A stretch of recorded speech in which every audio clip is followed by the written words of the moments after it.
છેલ્લે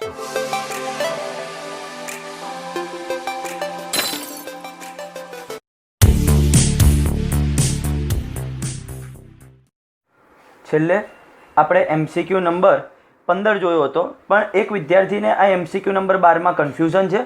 ફરીથી સમજાવું. તમને બુકની અંદર આટલો પરિપથ આપેલો હતો. A અને B આ રીતના અવરોધ જોડેલા હતા. A અને B વચ્ચેનો સમતુલ્ય અવરોધ શોધો. હવે આપણે જ્યાંથી પણ સમતુલ્ય અવરોધ શોધવો હોય, જે બે બિંદુ વચ્ચે, એ બે બિંદુ વચ્ચે શું કરવું પડે? બેટરીનું જોડાણ. એટલે આપણે અહીંયા આગળ આ રીતે બેટરીનું જોડાણ કર્યું. અહીંયાથી પ્રવાહ જશે. અહીંયાથી જે પ્રવાહ ગયો એ 3 માર્ગમાં વહેંચાશે. એક આ માર્ગમાં, એક આ ઉપરવાળા માર્ગમાં અને એક આ માર્ગની અંદર. કમ્પ્લીટ 3 માર્ગની અંદર અહીંયાથી જે પ્રવાહ આવ્યો બેટરીમાંથી એ આ 3 માર્ગમાં વહેંચાશે. હવે અહીંયાથી જે પ્રવાહ જશે અને અહીંયાથી જે પ્રવાહ જશે, શું એ પ્રવાહ અહીંથી આ ઉપરવાળો પ્રવાહમાં આવશે કે અહીંયાથી ગયેલો પ્રવાહ આ રીતે 2 માર્ગમાં વહેંચાશે? એ ખબર નથી. પણ જો તમે જોશો આ ઉપરનો પરિપથ, જો આ આર અવરોધને કાઢી નાખો અને આ બિંદુને અહીંયાથી આમ નીચે લાવી દો ખેંચીને, ધારો કે, તો આ એક વિસ્ટન બ્રિજ પરિપથ થાય છે, જેમાં R1 ભાગ્યા R2 એટલે કે R ભાગ્યા R અને R3 ભાગ્યા R4 બંને સમાન હોવાથી, આ બંનેનો ભાગાકાર આ બંનેનો ભાગાકાર સરખો હોવાથી આપણો જે આ વચ્ચે છે એ ગેલ્વેનોમીટર જેવી પરિસ્થિતિ બને અને એ વચ્ચેના ભાગમાંથી વહેતો પ્રવાહ કેટલો થઈ જાય? 0. વચ્ચેના ભાગમાંથી વહેતો પ્રવાહ 0 એટલે કે આ અવરોધને અવગણી શકાય. તો એ કન્ડિશનની અંદર શું થાય? આ હવે ધારો કે અહીંયા આગળ વચ્ચેથી આ જતો રહ્યો ભાગ, R અને R શ્રેણીમાં, આ R અને આ R શ્રેણીમાં, એટલે R વત્તા R આ શ્રેણી, R વત્તા R નું શ્રેણી 2R અને આ એક R. હવે આ 3નું કેવું જોડાણ થયું? સમાંતર જોડાણ. એ સમાંતર જોડાણને આધારે સમતુલ્ય અવરોધ છેલ્લે કેટલો મળશે? R/2. કમ્પ્લીટ ખ્યાલ આવશે. હવે ટૂંકમાં તમારે વિચારવું પડે કે આ એક વિસ્ટન બ્રિજ બને છે, જેની અંદર R1 ભાગ્યા R2 અને R3 ભાગ્યા R4 બંને સરખા થાય. એટલે આ જે ભાગ છે એની અંદરથી વહેતો પ્રવાહ 0 થઈ જાય. વહેતો પ્રવાહ 0 એટલે આ ઓપન સર્કિટ કન્ડિશન થઈ જાય. આપણે સ્વિચ બંધ હોય, સ્વિચ બંધનો મતલબ થાય એની ઓપન સર્કિટ. જો ઓપન સર્કિટ હોય તો તેમાંથી પ્રવાહ વહેતો નથી. એનો મતલબ અહીંયાથી આનું જોડાણ કરેલું જ નથી તેવું તમારે વિચારવું પડે. ફાઇનલ ખબર પડશે. હવે MCQ નંબર 16 જોઈ લઈએ. MCQ નંબર 16 તમને કંઈક આ પ્રમાણેની અંદર આકૃતિ આપેલી છે બુકની અંદર. જે આકૃતિને મેં એઝ ઇટ ઇઝ અહીંયા દોરેલી છે. હવે હું શું કરું? આ જે એક બિંદુ છે એને A નામ આપી દઉં અને આ બિંદુને કયું નામ આપી દઈએ? આપણે ધારો કે B નામ આપી દઈએ.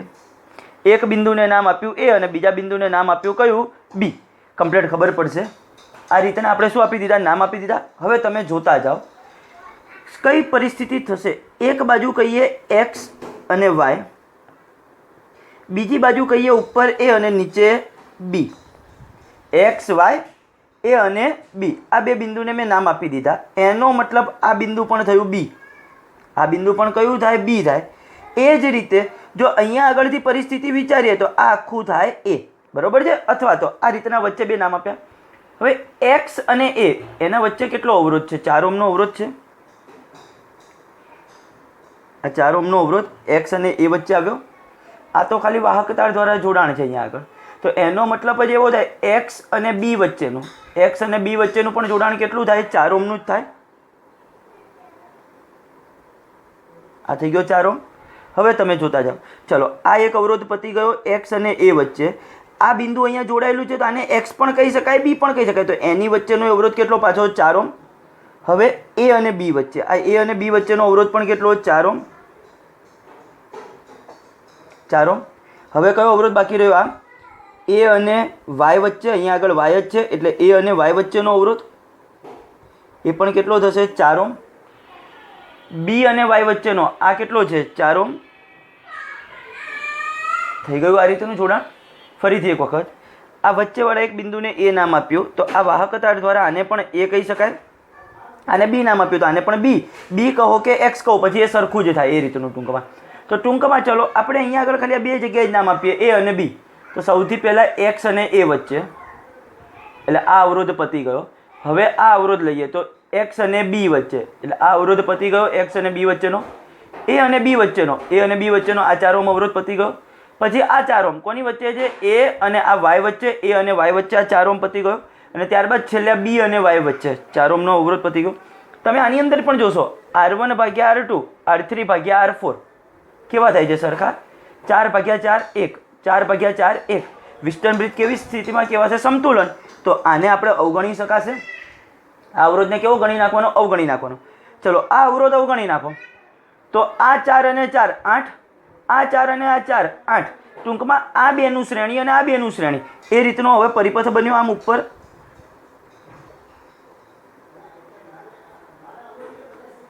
x અને y, આ 4 4 4 અને 4. ટૂંકમાં આ 8 અને આ 8, 8 અને 8નું સમાંતર જોડાણ. હવે બંને સરખા હોય તો સમાંતર જોડાણમાં પાછો કેવો થઈ જાય? અડધો. અડધો એટલે ટોટલ કેટલો થઈ જશે? 4 ઓહ્મ. તો જવાબ આવશે એ 4 ઓહ્મ. કમ્પ્લીટ ખબર પડી છે કઈ રીતના એક MCQ ની અંદર. ચલો નંબર 17 જુઓ. આપેલ પરિપથને બેટરીમાંથી મળતો કુલ પ્રવાહ કેટલો હશે? અહીંયા એક આવો પરિપથ આપ્યો છે. આ પરિપથને બેટરીમાંથી જે પ્રવાહ મળતો હશે, બેટરીમાંથી જે I પ્રવાહ, એ I ની વેલ્યુ આપણે શોધવાની છે. અહીંયા આગળ I આપેલો છે. કમ્પ્લીટ ખ્યાલ આવે છે? ચલો શું થશે? અહીંયાથી આ પ્રવાહ ગયો એટલે સૌથી પહેલાં તો અહીંયા વેચાશે અને અહીંયા વેચાશે, કારણ કે અહીંયા આગળ આવ્યો એટલે આમ જશે અને અહીંયા જશે. કમ્પ્લીટ. અહીંયા જે પ્રવાહ આવ્યો એ પાછો બે ભાગમાં વેચાશે, અહીંયા અને અહીંયા. તો એનો મતલબ પાછો જો અહીંયા આગળ પ્રવાહ વહેંચાય છે તો એનો મતલબ આ બંને કેવા જોડાણમાં છે? 6 ઓહ્મ અને 2 ઓહ્મ સમાંતર જોડાણમાં. ફરીથી એક વખત એકદમ શાંતિથી સમજજો તો ખ્યાલ આવશે. અહીંયાથી પ્રવાહ ગયો એ અહીંયા અને અહીંયા વહેંચાણો, તો એનો મતલબ છેલ્લે આ અને આ તો સમાંતર જોડાણમાં બે રસ્તા આવ્યા. એટલે અહીંયાથી જે પ્રવાહ ગયો એ પણ પાછો અહીંયા અને અહીંયા બે જગ્યાએ વહેંચાયો. આ બિંદુએથી બે રસ્તામાં વેચાય, બે રસ્તામાં વેચાય, તો એનો મતલબ આ બંનેનું પણ કેવું જોડાણ? સમાંતર જોડાણ. હવે આ છે 6 ઓહ્મ, આ છે 2 ઓહ્મ. 6 અને 2 નું સમાંતર જોડાણ કરીએ. 6 અને 2 નું સમાંતર જોડાણ તો R1 R2 upon R1 plus R2, R1 R2 upon R1 plus R2. 6 દુ 12 છેદમાં 6 વત્તા 2 8. 4 વડે ભાગ ચાલે, 4 તરી 12, 4 દુ 8, 3/2 1.5 ઓહ્મ. એનો મતલબ આ બંનેનો સમાંતર સમતુલ્ય, સમાંતર નહીં સમતુલ્ય કેટલો થશે? 1.5. તો હવે આ બંનેને કાઢી નાખું તો અહીંયા આગળ 1.5 નો અવરોધ મુકાય આ બંનેની જગ્યાએ. હવે એ 1.5 અને આ 1.5 એ તો પછી શ્રેણીમાં થાય. કેમ? આ બંને જે સમાંતર હતા એની જગ્યાએ મેં સમતુલ્ય એક મૂકી દીધો છે બંનેને કાઢીને. તો 1.5 અને આ 1.5 ટોટલ કેટલો થઈ ગયો પાછો? 3 ઓહ્મ. ટોટલ કેટલો અવરોધ થઈ ગયો? 3 ઓહ્મ. એ 3 ઓહ્મ અને આ 3 ઓહ્મ હવે પાછા કેવા થશે? સમાંતર. 3 અને 3 બંને સમાંતર સરખા મૂલ્યના હોય તો સમાંતરમાં અડધો થઈ જાય. એટલે ટોટલ જે R ઇક્વિવેલન્ટ કહીએ સમતુલ્ય અવરોધ એ કેટલો થશે? 1.5 ઓહ્મ. આ આખા બધા જ અવરોધોની જગ્યાએ. ફાઇનલ ખબર પડી છે? ફરીથી એક વખત સમજાવી દઉં. અહીંયાથી પ્રવાહ ગયો, બે રસ્તામાં વહેંચાયો તો એનો મતલબ સમાંતર જોડાણ ઈ બેનું. અહીંયાથી ફરી પ્રવાહ ગયો એ પણ પાછો બે રસ્તામાં વહેંચાયો તો સમાંતર જોડાણ. તો આ બેના સમાંતર જોડાણથી ચાલુ કરવાનું ઊંધેથી. 6 અને 2 નું સમાંતર જોડાણ કરશો એટલે R1 R2 upon R1 plus R2 1.5 ohm મળશે. આ બંનેને કાઢીને 1.5 નો મૂકું તો 1.5 અને 1.5 શ્રેણીમાં એટલે કેટલો થઈ ગયો? પાછો સરવાળો કર્યો એટલે 3. એ 3 અને આ 3 સમાંતરમાં તો પાછો સમતુલ્ય કેટલો થઈ ગયો? 1.5. આ બધાની જગ્યાએ હવે આપણે તો I શોધવો છે. V બરાબર IR અથવા તો I બરાબર V upon R equivalent. Total battery કેટલા વોલ્ટની આપી છે? 9 વોલ્ટ. ટોટલ અવરોધ કેટલો થયો? 1.5. 9 ભાગ્યા 1.5 કરશો તો 6 એમ્પિયર. તો ટોટલ બેટરીમાંથી મળતો પ્રવાહ કેટલો થશે? 6 એમ્પિયર. ફાઇનલ ખબર પડી છે દરેક વિદ્યાર્થીને કઈ રીતના. MCQ નંબર હતો 17. હવે અહીંયા જ હું MCQ નંબર 18 કરાવી દઉં. અહીંયા જ બાજુમાં કઈ રીતના થશે સમજો. સમાન આડછેદ ધરાવતા R અવરોધવાળા એક વાહકતારને, સમાન આડછેદ ધરાવતો R અવરોધવાળો એક વાહકતાર એના 20 સરખા ભાગમાં કાપવામાં આવે છે. R અવરોધવાળો એક આડછેદ એક વાહકતાર એના 20 ભાગ કરીએ તો દરેકનો અવરોધ જો R કહું અથવા તો R ડેશ કહું તો એ કેટલો થશે? R ભાગ્યા 20. એક તાર હતો જેનો ટોટલ અવરોધ હતો R ઓહ્મ, એના હું 20 ભાગલા કરું છું નાના તો દરેક ભાગનો અવરોધ કેટલો થશે? R ભાગ્યા 20 જેટલો થશે. R ભાગ્યા 20 જેટલો. અડધાને શ્રેણીમાં જોડીએ છીએ. હવે અડધાને શ્રેણીમાં જોડું એટલે RS. અડધા એટલે કેટલા વાહક તાર? 10ને શ્રેણીમાં જોડું તો એ સૂત્ર શું થાય? NR. પણ R તરીકે R ડેશ લેવાનું છે હવે કારણ કે દરેકનું R ડેશ છે. NR ડેશ N તરીકે 10 R ભાગ્યા 20 એટલે કેટલો થશે? એનો અવરોધ R ભાગ્યા 2. જે અડધાને શ્રેણીમાં જોડ્યા 10ને એ 10 નો અવરોધ ટોટલ કેટલો થશે? R/2. અને બાકીના અડધાને સમાંતર જોડવામાં આવે છે. બાકીના અડધાને પેરેલલ RP સમાંતર જોડી દઉં તો સૂત્ર શું થશે? R ડેશ ભાગ્યા N. R ભાગ્યા 20 છેદમાં 10. એટલે ટોટલ કેટલું થશે r ભાગ્યા 200. એ જે અડધા બીજા જે 10 તાર વધ્યા એને સમાંતર જોડી દીધા એટલે એનો ટોટલ અવરોધ આટલો થયો. જો આ બે સંયોજનને શ્રેણીમાં જોડવામાં આવે, આ બે સંયોજનને હવે શું કરવામાં આવે, શ્રેણીમાં જોડવામાં આવે, તો આ બધા ટુકડાનો અસરકારક અવરોધ કેટલો. હવે પાછો શ્રેણીમાં જોડું તો શું થશે, RS વત્તા RP, r ભાગ્યા 2 વત્તા r ભાગ્યા 200. ટોટલ લસા કેટલો આવશે 200. અહીંયા 100 ગુણાશે એટલે 100r વત્તા r. ટોટલ જવાબ કેટલો થશે 101r ભાગ્યા 200. 101r ભાગ્યા 200. ફરીથી સમજો, સમાન આડછેદ ધરાવતા r અવરોધવાળો એક વાહક તાર, ટૂંકમાં જેનો એક તાર હતો જેનો ટોટલ અવરોધ હતો r, એના 20 સરખા ભાગલા કરી નાખું છું. એટલે દરેકે દરેક જે ભાગ થયો નાનો નાનો ભાગ, એ દરેકનો અવરોધ કેટલો થાય, એને મેં r' કીધું દરેક ભાગ માટે, તો r ભાગ્યા 20 થાય. હવે એમાંથી અડધા એટલે ટોટલ જે 20 કર્યા હતા એમાંના 10ને શ્રેણીમાં જોડી દીધા. 10ને શ્રેણીમાં જોડ્યા તો 10નું સૂત્ર શું થાય, nr'. આપણે આગળ શીખ્યા છે શ્રેણી માટેનું, n એટલે 10 અને r' એની કિંમત મૂકી એટલે ટોટલ થયું અહીંયા 10 વડે ભાગ એટલે r ભાગ્યા 2. બાકીનાને સમાંતરમાં જોડી દીધા એટલે એનો સમતુલ્ય અવરોધ થયો r' ભાગ્યા n, એને આધારે r ભાગ્યા 200. હવે આ જે બે ભાગ થયા એ બે સંયોજનને પાછા કેવી રીતના જોડ્યા છે, શ્રેણીમાં. શ્રેણીમાં જોડવું એટલે બંનેનો સરવાળો થાય, એને આધારે જવાબ મળશે 101r ભાગ્યા 200. કમ્પ્લીટ ખબર પડી છે વિદ્યાર્થીઓ દરેકને. હવે MCQ નંબર 19 જોઈએ.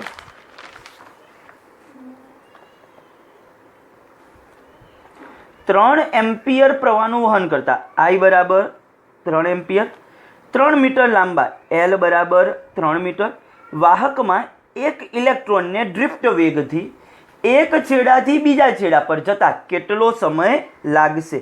ડ્રિફ્ટ વેગથી એક છેડેથી બીજે છેડે જવું હોય તો એના માટેનો લાગતો સમય શોધવાનો છે. આડછેદનું ક્ષેત્રફળ આપ્યું છે, તાંબામાં ઇલેક્ટ્રોનની સંખ્યા ઘનતા n આપેલી છે, સંખ્યા ઘનતા આપેલી છે. હવે ચલો હું અહીંયા આગળ એ પણ લખી નાખું, a બરાબર 2 ગુણ્યા 10⁻6 મીટર સ્ક્વેર, સંખ્યા ઘનતા n બરાબર 8.5 ગુણ્યા 10⁻28 પ્રતિ મીટર ઘન. તો આપણને I આપેલો છે, I નું સૂત્ર શું છે, I બરાબર NaVdE ઇલેક્ટ્રોન માટે છે, આમ NaVdQ પણ લખાય તો NaVdE. હવે VD ની જગ્યાએ શું લખાય, L/T લંબાઈ ભાગ્યા સમય ઇન્ટુ E. T શોધવાનો છે તો T બરાબર NaLE ભાગ્યા I. T ઉપર I નીચે, હવે n ની કિંમત મૂકજો 8.5 ગુણ્યા 10⁻28. એક ક્ષેત્રફળ, L લંબાઈ 3, ઇલેક્ટ્રોનનો વીજભાર 1.6 ગુણ્યા 10⁻19 અને પ્રવાહની કિંમત 3 એમ્પિયર. આ બધી જ કિંમત મૂકશો એટલે તમને જવાબ મળશે 2.72 ગુણ્યા 10⁴ સેકન્ડ. આ તમને જવાબ મળશે 2.72 ગુણ્યા 10⁴ સેકન્ડ. ફાઇનલ ખબર પડશે. સૂત્ર ખાલી I બરાબર NaVdE, એને આધારે ટીને કરતા બનાવ ડ્રિફ્ટ વેગની જગ્યાએ લંબાઈ ભાગ્યા સમયને કરતા બનાવશો. I અહીંયા નીચે છેદમાં દરેકની કિંમત મૂકશો એટલે તમને આ જવાબ મળશે. ચલો MCQ નંબર 20 જુઓ. શું આપેલું છે, 3 તાંબાના તારના દળોનો ગુણોત્તર, તાંબાના 3 તાર એમના દળોનો ગુણોત્તર M1 M2 M3 5:3:1 અને તેમની લંબાઈઓનો ગુણોત્તર L1 L2 L3 1:3:5 આટલું આપેલું છે. તો તેમના વિદ્યુત અવરોધોનો ગુણોત્તર એટલે R1 R2 R3 આપણે શોધવાના છે. ચલો કઈ રીતના થશે અવરોધોનો ગુણોત્તર, તો કે R1 R2 R3 આપણે શોધવા છે. દરેકનું સૂત્ર મૂકો. R નું સૂત્ર ρL/A, એટલે આના માટે મૂકીશું ρL1/A1 જેમ ρL2/A2 જેમ ρL3/A3. શા માટે રો સમાન, 3 તમે રકમો વાંચશો, 3 તાંબાના તારના દળોનો, 3 શેના તાર છે, તાંબાના. હવે એક જ દ્રવ્યના તાર હોય તો અવરોધકતા કેવી હોય, દરેક માટે અચળ. દરેક તાર માટે અવરોધકતા અચળ રો જેટલી જ હશે, તો એ રો હવે તો કેન્સલ થઈ જશે. હવે મને ક્ષેત્રફળ નથી આપ્યું, અહીંયા દળના સંદર્ભમાં આપ્યું છે. હું શું કરું, ઉપર નીચે L1 વડે ગુણું. શા માટે, અહીંયા જો હું L1 વડે ગુણું તો ક્ષેત્રફળ ગુણ્યા લંબાઈ એટલે કદ થાય. ક્ષેત્રફળ ગુણ્યા લંબાઈ એટલે શું થશે, કદ. અને કદ ઉપરથી કદને દળ સાથે સંબંધ છે, ઘનતાનું સૂત્ર ઘનતા બરાબર દળ ભાગ્યા કદ. એના ઉપરથી જો કદને કરતા બનાવીએ તો અહીંયાથી કદની જગ્યાએ દળને લાવી શકાશે. કઈ રીતના? ફરીથી એક વખત. 3 તાંબાના એક જ દ્રવ્યના તાંબાના તાર, એમના દળનો ગુણોત્તર m1 જેમ m2 જેમ m3, તેમની લંબાઈનો ગુણોત્તર l1 જેમ l2 જેમ l3, તો તેમના અવરોધોનો ગુણોત્તર, અવરોધોના સૂત્ર લખ્યા. એક જ દ્રવ્યના 3 તાર હોવાથી 3 તાંબાના તાર હોવાથી અવરોધકતા અચળ હોય, કેન્સલ થઈ જશે. ઉપર નીચે L1 વડે ગુણો એટલે આ શું થશે? L1 square. A1 ગુણ્યા L1 કરીશ એટલે કદ V1 લખાશે, ક્ષેત્રફળ ગુણ્યા લંબાઈ. એ જ રીતે L2 સ્ક્વેર, અહીંયા શું લખાશે? V2. L3 સ્ક્વેર, અહીંયા શું લખાશે? V3. ઉપર નીચે L3 વડે ગુણ્યા એટલે L3 સ્ક્વેર, અહીંયા L3 વડે ગુણું, ક્ષેત્રફળ ગુણ્યા લંબાઈ એટલે કદ થઈ ગયું આ રીતનું. હવે સૂત્ર શું છે? કદ બરાબર દળ ભાગ્યા ઘનતા. માટે એવું કહી શકાય છે કે કદ V ચલે છે દળ M. આ કદ V એ દળના કેવા પ્રમાણમાં થશે? સમપ્રમાણમાં. તો આ 3 પદની જગ્યાએ m1 m2 અને m3 મૂકી શકું હું. L1 square upon m1, L2 square m2, L3 square m3, આ રીતના પદ મૂકી શકાશે. હવે ઉપર ગુણાકાર કરો, L1 વર્ગ કરતા જવાનું. L1 સ્ક્વેર 1 નો વર્ગ 1, એ જ રીતે L2 સ્ક્વેર 3 નો વર્ગ 9, L3 સ્ક્વેર 5 નો વર્ગ 25 છેદમાં m1. m1 ની કિંમત 5, m2 ની કિંમત કેટલી થશે? 3, અને m3 ની કિંમત કેટલી થશે? 1. થયું આટલું? તમે અહીંયા આગળ ભાગ ચલાવશો, 3 તરીકે 9 થાય છે. આ તો 25 ના છેદમાં 1 જ, એટલે 1 ના છેદમાં 5 જેમ 3 જેમ 25. 1 ના છેદમાં 5 જેમ 3 જેમ 25. આ રીતનો શું આવશે? જવાબ આવશે. હવે બીજું, આ પણ જવાબ નથી હજી આપ્યો, તો તમારે અહીંયા આગળ શું કરવું પડશે? 5 લસા લેવો પડે. જો બધાનો 5 લસા લઈ લો તો આના ઉપર તો 1 જ, પણ આને 5 વડે ગુણવા પડે, આને 5 વડે ગુણવા પડે. તો બરાબર શું થાય? 1 જેમ 15. આને 5 વડે ગુણવું એટલે 15, અને આને 5 વડે ગુણવું એટલે 125. 5 લસા લીધો કહેવાય, એને આધારે 1 જેમ 15 જેમ 125. જવાબ આવશે વિકલ્પ C. ફરીથી એક વખત જોઈ લેજો. દળનો ગુણોત્તર, લંબાઈનો ગુણોત્તર, અવરોધોનો ગુણોત્તર શોધો. અવરોધોનું સૂત્ર મૂક્યું. રો એક જ દ્રવ્ય હતું, અચળ, કેન્સલ થઈ જશે. ઉપર નીચે L1 વડે ગુણ્યું તો L1 સ્ક્વેર અપોન કદ V1, L2 સ્ક્વેર કદ V2, L3 સ્ક્વેર કદ V3. હવે અહીંયા આગળ કદ નથી આપ્યું, દળ આપ્યું છે. કદ બરાબર શું લખાશે? દળ ભાગ્યા ઘનતા. V એ કદ દળના સમપ્રમાણમાં થઈ ગયું, એટલે m1 m2 m3 થઈ ગયું. કિંમતો મૂકી ઉપરથી જોઈને. અહીંયા કેન્સલ થતું, એટલે જો આ વિકલ્પ આપ્યો હોય 1 ના છેદમાં 5 જેમ 3 જેમ 25 તો એ સાચો. એ નથી આપ્યો તો 5 લસા લીધો કહેવાય, તો 1. આને 5 વડે ગુણવા પડે 15, આને 5 વડે ગુણવા પડે 125. ફાઇનલ દરેક વિદ્યાર્થીને ખ્યાલ આવશે કઈ રીતના છે. ચલો નંબર 21મો MCQ જોઈએ. સમજજો, બહુ જ કોમ્પ્લિકેટેડ, થોડો કંઈક અલગ પ્રકારનો MCQ છે. 10 મીટર લાંબા પોટેન્શિયોમીટર તારનો અવરોધ 20 ઓહ્મ છે. એવું ધારી લો કે આ પોટેન્શિયોમીટરનો મેં તાર દોર્યો છે, દર્શાવાય તો અવરોધ વડે છે એને પણ આ એક પોટેન્શિયોમીટરનો તાર જેનો ટોટલ લંબાઈ કેટલી છે? 10 મીટર, અને ટોટલ અવરોધ એનો કેટલો છે? 20 ઓહ્મ. તેની સાથે 3 વોલ્ટની એક બેટરી અને 10 ઓહ્મ અવરોધ કેવી રીતના જોડેલા છે? શ્રેણીમાં. આ 10 ઓહ્મ, આ ટોટલ કેટલો હતો? 20 ઓહ્મ. ટોટલ લંબાઈ કેટલી હતી? 10 મીટર પોટેન્શિયોમીટર તાર માટે, બરાબર છે? આટલું કન્ડિશન. અને આ 3 વોલ્ટની બેટરી તાર પર એકબીજાથી 30 સેન્ટીમીટર અંતરે આવેલા. આ જે પોટેન્શિયોમીટર તાર હતો એના પર કોઈ પણ એકબીજાથી જે 30 સેન્ટીમીટર દૂર, હવે ટોટલ લંબાઈ 10 મીટર છે, 30 સેન્ટીમીટર મીટરને કન્વર્ટ કરું તો 0.3 મીટર થાય. એકબીજાથી 0.3 મીટર જે પણ બે બિંદુ હશે આખા તાર ઉપર ગમે ત્યાં, એ બે બિંદુ વચ્ચેનો વિદ્યુત સ્થિતિમાનનો તફાવત V આપણે શું કરવાનો છે? શોધવાનો છે. હવે વિદ્યુત સ્થિતિમાનનો તફાવત ધારી લો કે આ બે બિંદુ વચ્ચેનું અંતર 30 સેન્ટીમીટર છે, ધારી લઈએ. A અને B નામ આપી દઉં આમાં, બરાબર છે? તો આ બે બિંદુ વચ્ચેનો વિદ્યુત સ્થિતિમાનનો તફાવત શોધવો છે તો V બરાબર IR. V બરાબર IR. તો સૌથી પહેલાં તો પરિપથમાંથી વહેતો પ્રવાહ શોધવો પડશે, I. તો I નું સૂત્ર શું થશે? I બરાબર પહેલાં તો આ 10 ઓહ્મ અને આ 20 ઓહ્મ કેવા છે? આખા શ્રેણીમાં, એટલે ટોટલ અવરોધ કેટલો થઈ ગયો? 30 ઓહ્મ. 3/30 થશે. V/R equivalent 3/30 1/10 0.1 ampere. આ શું થયો? પરિપથમાંથી વહેતો પ્રવાહ એટલે કે પોટેન્શિયોમીટર તારમાંથી પણ આટલો જ પ્રવાહ વહેવાનો છે. ફરીથી એક વખત મને શું આપ્યું છે એ તમને કહેતો જાઉં. 10 મીટર લંબાઈવાળો કે જેનો અવરોધ 20 ઓહ્મ છે એવો એક પોટેન્શિયોમીટરનો તાર, આ પોટેન્શિયોમીટર છે એટલું સમજી લો. એની સાથે એક 3 વોલ્ટની બેટરી અને 10 ઓહ્મ અવરોધ શ્રેણીમાં જોડેલો છે. તો સૌથી પહેલાં પરિપથનો કુલ અવરોધ કેટલો થાય? 30 ઓહ્મ. પરિપથમાંથી વહેતો પ્રવાહ અહીં શોધો તો V/R ઇક્વિવેલન્ટ 3/30, એને આધારે 1/10 0.1 એમ્પિયર, આટલો પરિપથમાંથી વહેતો પ્રવાહ થયો. હવે મારે આ બે બિંદુ વચ્ચેનો વિદ્યુત સ્થિતિમાનનો તફાવત શોધવો છે. VAB કહું તો VAB બરાબર શું થઈ જાય? RIR, પણ RAB એટલે શું? આ બે બિંદુનો અવરોધ, ખાલી આટલો જ અવરોધ. કેમ? મારે એ જ બે બિંદુ વચ્ચેનો વિદ્યુત સ્થિતિમાનનો એક્ઝેક્ટ તફાવત શોધવો છે. આમ અહીંયા આગળ હવે આનો અવરોધ કેટલો થાય? 10 મીટર લાંબો છે એનો 20 ઓહ્મ અવરોધ છે. 10 મીટર લાંબો અવરોધ તાર એનો 20 ઓહ્મ અવરોધ. તો એકબીજાથી જે 30 સેન્ટીમીટર એટલે કે 0.3 મીટર હોય તો એનો અવરોધ કેટલો? એ રીતનો એનો અવરોધ શોધવો પડશે.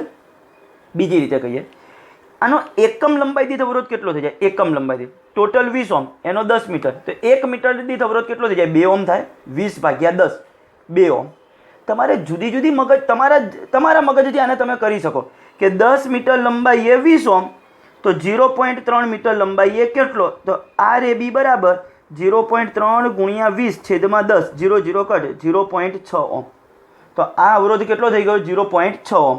આ રીતે કરી શકાય.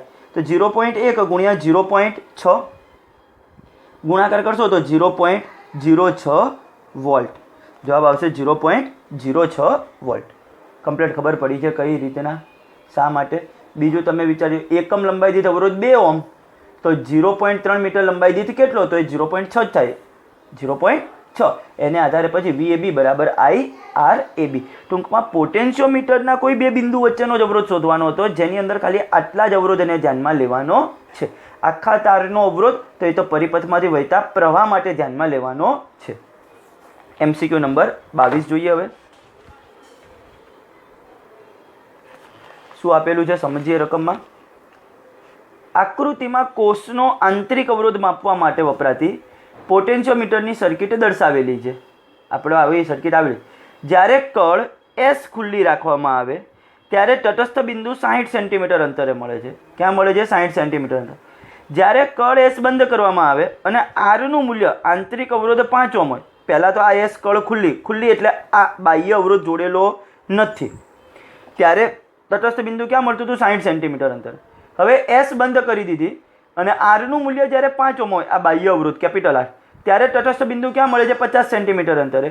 તો કોષ C' નો આંતરિક અવરોધ શોધો. તો હવે આંતરિક અવરોધ શોધવાનું સૂત્ર હતું R બરાબર કેપિટલ R કૌંસમાં L1/L2 -1. આ યાદ કરજો. આંતરિક અવરોધ સ્મોલ r શોધવાનું સૂત્ર આવેલું છે કેપિટલ R કૌંસમાં L1/L2 -1. હવે કેપિટલ R ની કિંમત કેટલી આપી હતી? 5 ઓહ્મ. L1 પહેલાં ક્યાં મળતું હતું? 60. L2 ત્યારબાદ ક્યાં મળતું હતું? 50 સેન્ટીમીટર -1. આ 0 0 તો કટ. અહીંયા 5 શું આવશે? લસા. આ બાજુ 5 લસા લઈએ તો અહીંયા આગળ શું થશે? 6 - 5. અહીંયા 5 ગુણાય આ રીતે 6 - 5 1/5, એટલે આ ટોટલ થયું 1/5. આ 5 5 ઉડી ગયા તો આંતરિક અવરોધ કેટલો મળ્યો? 1 ઓહ્મ. વિકલ્પ બી. કોમન સૂત્ર યાદ રાખવાનું છે કે સ્મોલ r બરાબર કેપિટલ R કૌંસમાં L1/L2 -1. આપણે દાખલાની અંદર આવી ગયેલું છે, છેલ્લા લેક્ચરનો જે દાખલો હતો એની અંદર આટલું આવેલું છે. હવે MCQ નંબર 23 જુઓ. સમાન EMF E અને સમાન આંતરિક અવરોધ R ધરાવતા n વિદ્યુત કોષોને, દરેકનું EMF E છે, સમાન EMF E, અને સમાન આંતરિક અવરોધ R ધરાવતા n વિદ્યુત કોષોને અવરોધ R સાથે સમાંતર જોડવામાં આવે તો કેપિટલ R માંથી વહેતો પ્રવાહ I કેટલો હશે? હવે તમે સમજો શું કહેવા માંગે છે. એક આ R અવરોધ, એની સાથે EMF અને R અવરોધ, EMF R અવરોધ, EMF R અવરોધ, આવા બધા વિદ્યુત કોષોને કેવી રીતના જોડી દીધા? સમાંતરમાં. હવે સમાંતરમાં જોડેલા હોય તો બધાનું EMF સરખું જ હોય. આપણે જેમ વિદ્યુત સ્થિતિમાન સરખો હોય એમ વિદ્યુત આનું ટોટલ EMF તો કેટલા વડે દર્શાવાય? E વડે જ દર્શાવાશે. સમતુલ્ય EMF હતો તો E ઇક્વિવેલન્ટ બરાબર શું થશે? E. હવે આ દરેકનો અવરોધ R છે. હવે R અવરોધ સમાંતરમાં છે, બધા R. બરોબર છે. આર આર આર આ બધા જ અવરોધો કેવા છે? સમાંતરમાં. તો એનો સમતુલ્ય અવરોધ કેટલો થશે? R by N. R by N. આપણે આટલાની પરિસ્થિતિ વિચારી રહ્યા છીએ. એક આર અવરોધ તો છે, એની સાથે ઈએમએફ અને આર અવરોધ વાળા બધા જ આ વિદ્યુત કોષોને એન વિદ્યુત કોષ છે, તો એન બધાને સમાંતરમાં જોડી દીધા. તો ઈ ઇક્વિવેલન્ટ તો કેટલું થશે? ઈ કારણ કે સમાંતરમાં હોવાથી આર ઇક્વિવેલન્ટ બરાબર કેટલું થશે? આર ભાગ્યા એન આની જગ્યાએ. તો હવે પરિપથ કેવો થયો આપણો જુઓ તમે.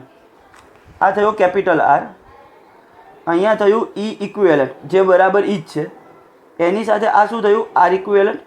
હવે આ બે અવરોધો કેવા છે?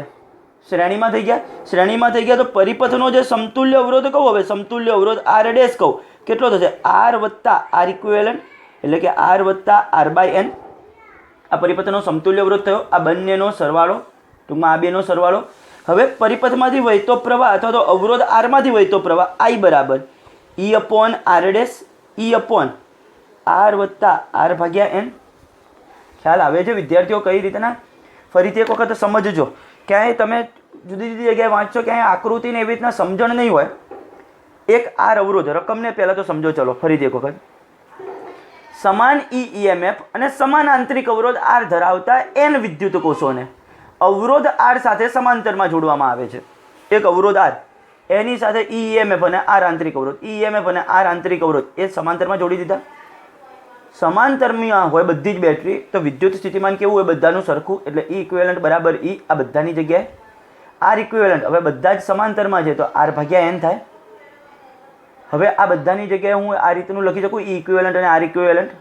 તો હવે ટોટલ અવરોધ કેટલો થઈ ગયો પરિપથનો? આર વત્તા આર ઇક્વિવેલન્ટ. આર ઇક્વિવેલન્ટની પાછી વેલ્યુ મૂકી દીધી. હવે અવરોધ આરમાંથી વહેતો પ્રવાહ શોધવો છે, તો આઈ બરાબર શું થાય? ઈ અપોન આર ડેશ. આમાંથી જે પ્રવાહ વહેશે એ જ આમાંથી વહેશે, ટૂંકમાં તો ઈ અપોન. હવે ચલો અહીંયા આગળ એન લસા આવશે છેદમાં.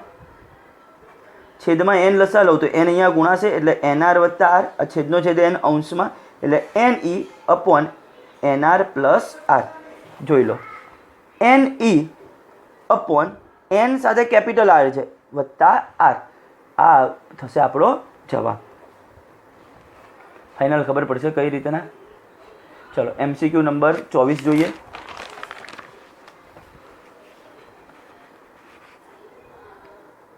રકમ સમજો.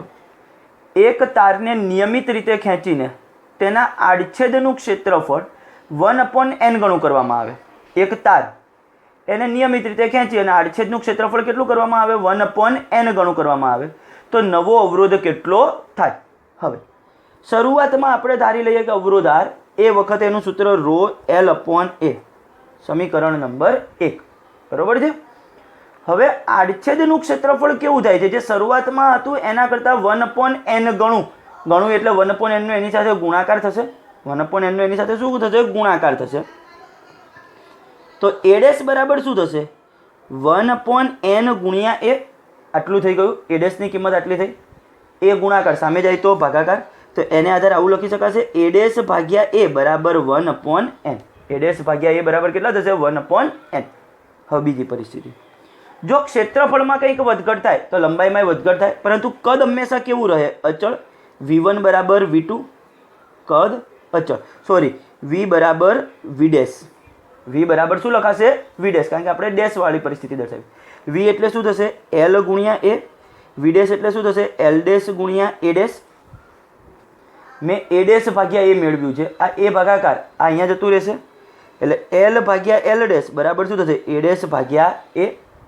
આપણે એક સમીકરણ મળ્યું. ફરીથી એક વખત સમજો.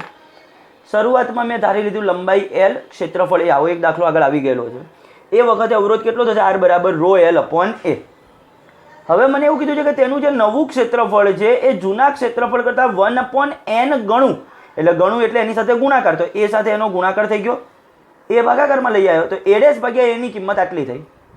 ભલે ગમે તે થશે પણ કદ હંમેશા કેવું રહેશે? અચળ. આ ત્રીજું સ્ટેપ લીધું. કદ અચળ. જૂના કદ માટે જૂની લંબાઈ ક્ષેત્રફળ આ રીતે. મારે a ડેશ ભાગ્યા a મેળવવું, તો એ અહીંયા ભાગાકારમાં, l ડેશ અહીંયા.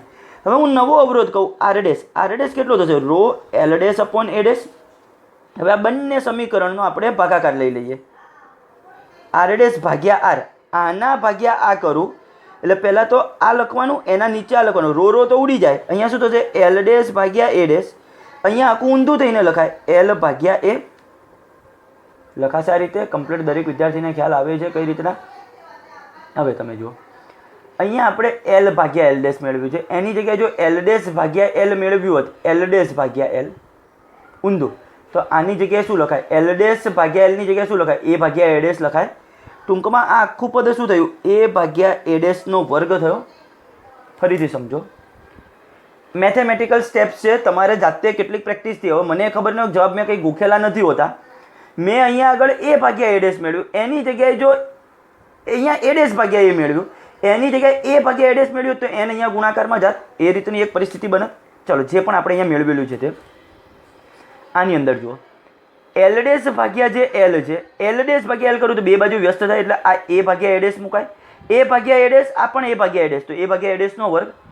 એ ભાગ્યા એ ડેશ વિચારું તો એન થાય. એ ભાગ્યા એ ડેશ એટલાનો વ્યસ્ત એન થશે, એટલે ટૂંકમાં શું થયું? એનનો વર્ગ, એટલે ટોટલ થયું એન સ્ક્વેર.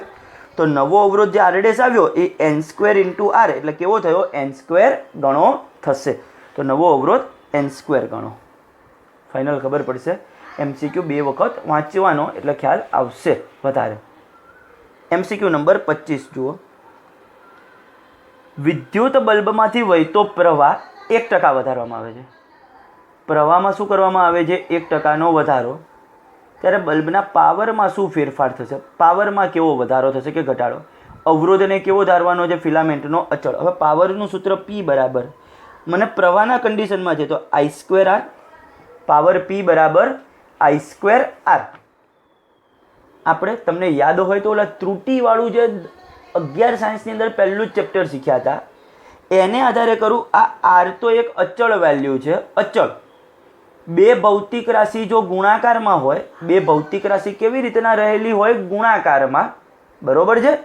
એ કન્ડિશનની અંદર થતું તું શું? તો આપણે આવું લખતા હતા, ડેલ્ટા પી બાય પી, જો ઘાત હોય તો આગળ આવે 2 ટાઈમ્સ ડેલ્ટા આઈ બાય આઈ વત્તા ડેલ્ટા આર બાય આર. યાદ કરજો, પહેલું જ ચેપ્ટર 11 સાયન્સ. પાવર પી બરાબર I square R, power P બરાબર આઈ સ્ક્વેર આર. એને આધારે મારે એનો વધારો કે ઘટાડો શોધવાનો છે ટકામાં.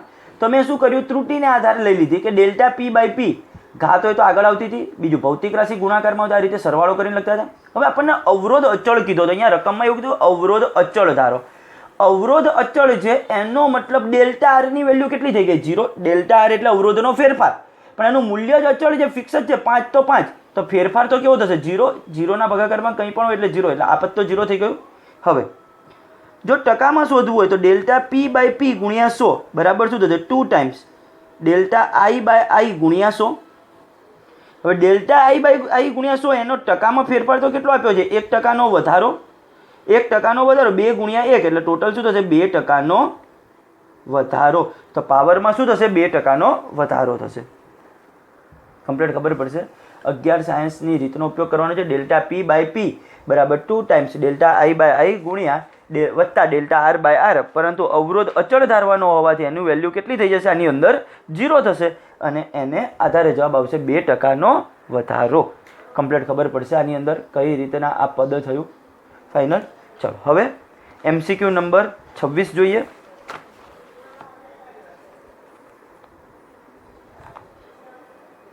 ચલો, શું આપેલું છે? પરિપથ જુઓ. આકૃતિમાં દર્શાવેલા પરિપથમાં અહીંયા એક આપણને પરિપથ દર્શાવ્યો. ચલો, હું એ પરિપથને અહીંયા દોરી દઉં એટલે તમને વ્યવસ્થિત રીતે દેખાય.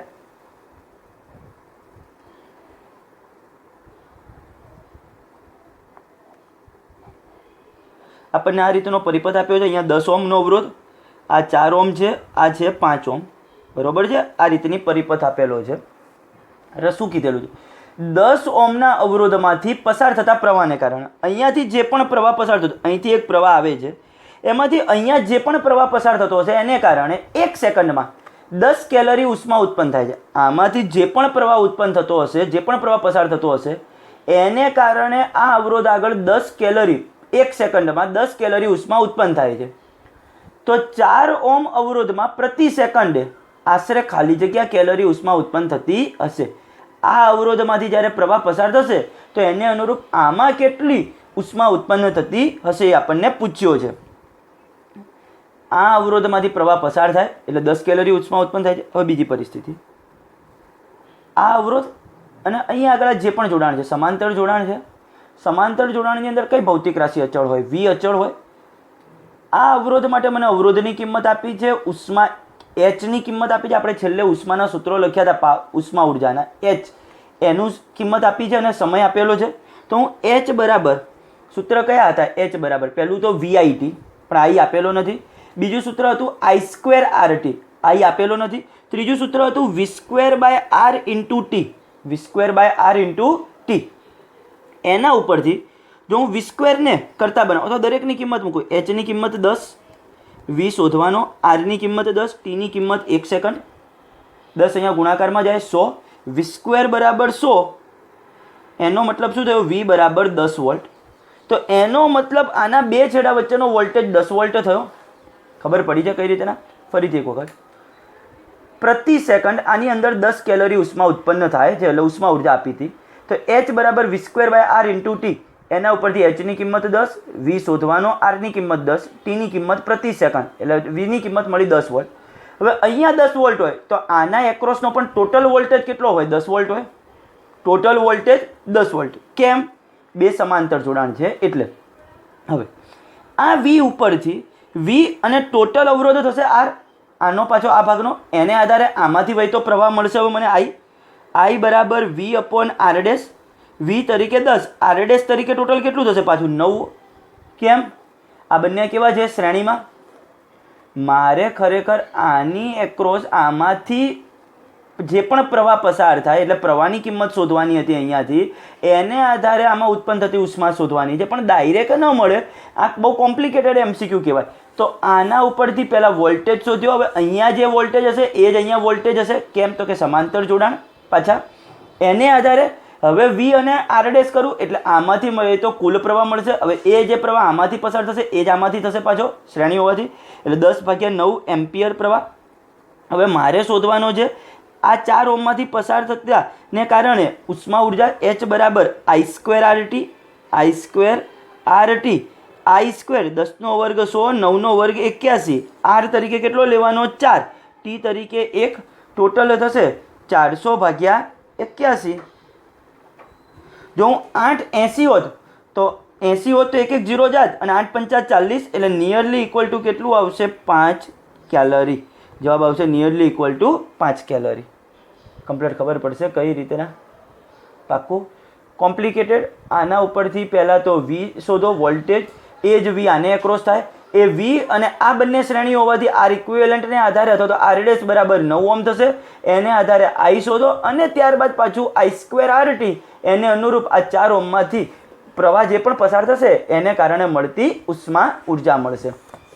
ચાલો છેલ્લો 27મો MCQ જોઈ લો. 220 વોલ્ટ અને 100 વોટના બે બલ્બ પ્રથમ શ્રેણીમાં અને પછી સમાંતર જોડવામાં આવે છે. ભાઈ યાદ રાખજો, બલ્બને શ્રેણીમાં અને સમાંતરમાં જોડો ત્યારે મળતો પાવર ખાલી જગ્યા હશે. આ દરેક વખત દરેક કિસ્સામાં મળતો કુલ પાવર કેટલો હોય? આ વોટ એ પાવરનો એકમ છે.